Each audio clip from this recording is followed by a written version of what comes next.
It is my pleasure this afternoon to talk to you a little bit about the Department of Public Works and what we're doing. And I thought this first slide is appropriate to talk about our mission statement. One of the key statements in our mission statement is talking about the life cycle of the elements that we provide. Earlier today, you heard from several members of our staff that talked about buildings. I think Tom Nicholas described a number of building projects that were underway. You heard from Dave Jarman talking about a $1.3 billion CIP program on roadway. Certainly from the stormwater standpoint, we're well over $500 million. And that's all capital improvement. What I'm here to talk to you about this afternoon is our operating budget. And our operating budget is every bit as important, if not more important, than our CIP in many regards. The only way that capital improvement project, those capital improvement projects gets done is by the men and women of Public Works, and they're funded out of our operating budget. And I think that that's really important. So the next slide we have here is a bit of our organizational chart.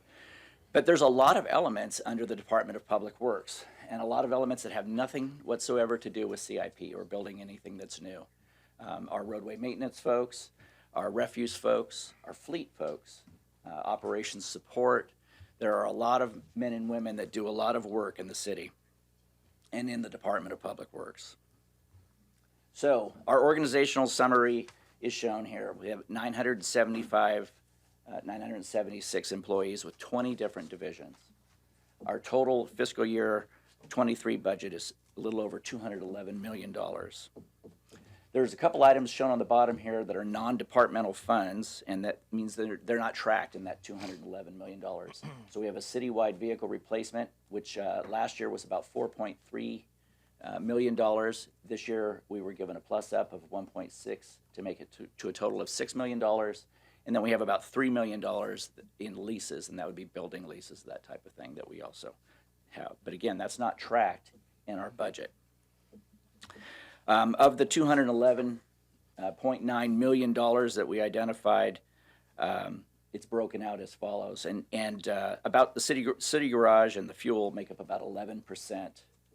The general fund obviously is a large component at 44%. But of that general fund, I thought it was interesting to note that 46.6 million of that general fund come from the Urban Maintenance Program, VDOT. And that makes up about 50% of the general fund contribution.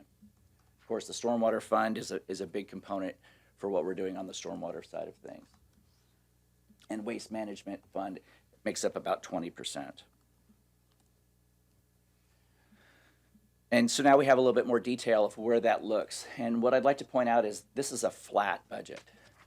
Despite the addition of the stormwater referendum, despite the other elements that we're taking on as it relates, and I'll touch on some of the other new things that we're intending to do, this is a very flat budget with a growth of only 0.05%. And I think it's really important that the taxpayers know that.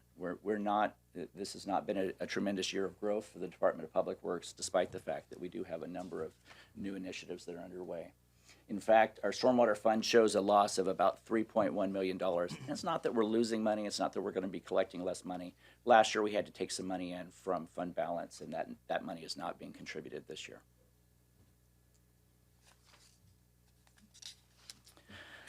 With regard to major funding changes and initiatives, we submitted 22 proposals for fiscal year 23. One of those advanced and was recommended. That was the additional $1.6 million for the fleet replacement. 4, we're finding ways to fund internally by rearranging our priorities, but the remainders did not. The internally funded proposals that we managed to fund internally were some software implementation that's going to be very important to us for implementing our stormwater program, the Masterworks software implementation. That's going to help us on our CIP side of the house to be able to track projects, to be able to give citizens and you all really good answers as to how much money we're spending, when the projects will be delivered, where they are in the process. It's a really good program, it's a software program, and it's something that we are well past needing. It is going to take us a little bit of time to get it implemented, but we did find the funding internally to make that go to the next stage. We have some additional money for cleaning of city buildings and some additional money for city building utilities and funding an energy cap update that's required. again, that's money that we reallocated from our existing budget. That's not new revenue. Major staff changes and initiatives. Initial staffing is needed for the flood protection program, the federated IT model, and also our waste management department. We have added no FTEs in fiscal year 23. So in order to take care of these needs, we're trying to find employees that are located on our existing budget. And that is putting a strain on us. I'm not going to exaggerate. We are focusing on reclassifying our current vacancies to be able to accomplish that. The Holland Road Annex, actually, that's at the solid waste site. We have 3 mechanics that work out there at night. We were at 2 mechanics, and we actually brought 1 back in. So you can imagine how much work it takes to keep all of those refuse trucks going, and then only have 2 guys working on them all night long, getting them ready to go out the next morning. We were finding that was causing us a lot of problems, so we needed another person. Trends and issues. Inflation, supply line disruptions. You heard it a number of times today. I'm sure you'll hear it through the remainder of your presentations. I'm not going to lament on it any further. Staffing shortages, retention and hiring issues. Again, we've added no FTEs despite the new programs and the new things that we're trying to accomplish. One other item that I should have mentioned is that the Department of Public Works is also adjusting some of what we're doing on our purchasing side of the house. So trying to assist the purchasing department and assist us as we roll into the flood protection program to be able to accelerate programs, to accelerate projects, and to be able to get those on the street faster than what we've been doing, which is not a knock on purchasing. It's just a means that we can help them try and get this increased amount of work to the street. There were a couple of items that I did want to mention under trends and issues, and these are not funded. We're going to continue to try and work on seeing if there's a way that we can fund them through our budget. But the first one is street maintenance, concrete operations. Earlier, Tom Nicholas identified to you that the city had an ADA audit. As part of the ADA audit, they asked us to go back and look at all of our ADA ramps on the street. So for every corner in the city has an ADA ramp, or probably has 4 if it's a developed street. We've been asked to go back and make sure that they're all up to code, make sure that all of our sidewalk is up to code, and to fix all of those. We're feeling that it's probably going to be a strain on what it is that we're trying to get done, so it's going to task us to be able to accomplish that goal. But nevertheless, we're working to see what we can do to get done. And the second item I really kind of wanted to mention is LED street light maintenance. For a number of years, the city adopted LED street lights because it was a smart thing to do, and Dominion did not offer LED options. So typically how a road gets built prior to this, a developer or the city would do a design project. As part of that project, we would contract with Dominion. Dominion would come in and install their street light of design choice, which they didn't have any LED options, and then they charge us basically a lease rate. So there's a certain dollar amount that we would pay for every street light in the city. Every month we pay a light bill. But when we decided that we wanted to start moving to LED lights, which were more fuel efficient or more energy efficient, they provide a better quality of light, and we felt an enhancement to what it was that we were doing in the city. Dominion didn't offer that, so instead we would add a power meter to our project, install our own lights, and then we're subsequently required to maintain them. That number, the number of those lights has increased over the last several years. We're getting to a place now where we really need to start maintaining those a little bit more, keeping an eye on them, making sure that they're not failing, making sure that the poles are doing well, that they're not subject to stresses or strains from the weather. And so that's an area that we're looking at. Additionally, I know that there have been some questions and comments about our decorative lighting on some of our bridges, and so that is also an area that we're trying to keep an eye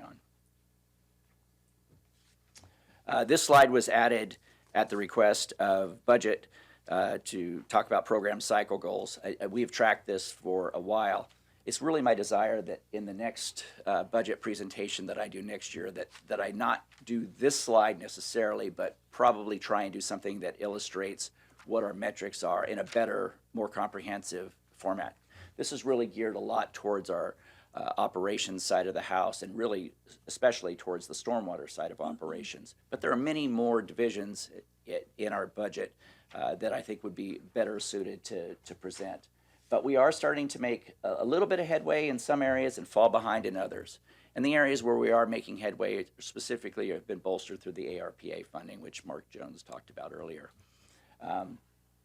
As far as, I shouldn't say we're falling behind, but really that the addition of the ARPA funding is allowing us to jump ahead, whereas we're not receiving any additional funds. The $3.1 million that I mentioned we didn't take from fund balance this year, for instance, is not really going to be able to flex over to help us advance forward. But we're making progress. And the last slide I have here is just these are the initiatives that I talked about. The flood protection program, which we're all very familiar with. The federated IT model, very much like Bobby Tahan mentioned in his presentation. We are also trying to standardize what it is that we're doing with our IT program. IT did an evaluation of the Department of Public Works and found out that we have over 100 applications that are in various states of operation, meaning that sometimes they were added because they're part of a VDOT requirement, or maybe they're added because it's something that we do with the Corps of Engineers, or something that somebody developed several years ago. But it's a big, broad depth of IT-related issues, and we don't have a dedicated IT department inside the Department of Public Works, or division inside of Public Works. So much like what planning is doing, we're partnering with IT to develop a model where they're kind of integrated with us. It'll be some Public Works employees, some IT employees, hopefully working in a consolidated manner, being smart. I mentioned the increased procurement responsibilities. One area that we'd really like to make some progress on this year is reducing backlogs on the maintenance side. Now, I showed you the slide of our cycles. That's our maintenance cycles. And that would be if I go back a slide, I'll use the canal program, for instance. Our current cycle is 95 years. That doesn't mean we're 95 years behind schedule. What that means is, given the current investment, if we were to touch every single canal, it would take us 95 years to get through it and then to get back to the first one that we did it again. Our desired cycle is a 25-year cycle. So we're not there yet, but that doesn't mean that we have 95 years of work that we're behind schedule on. But if we're talking about backlogs, that's where we actually have the work that's in-house and we are backed up. And we do have some areas where we're really significantly behind schedule. Sinkholes is one of those areas. It's about a 9-month backlog on making permanent repairs on sinkholes.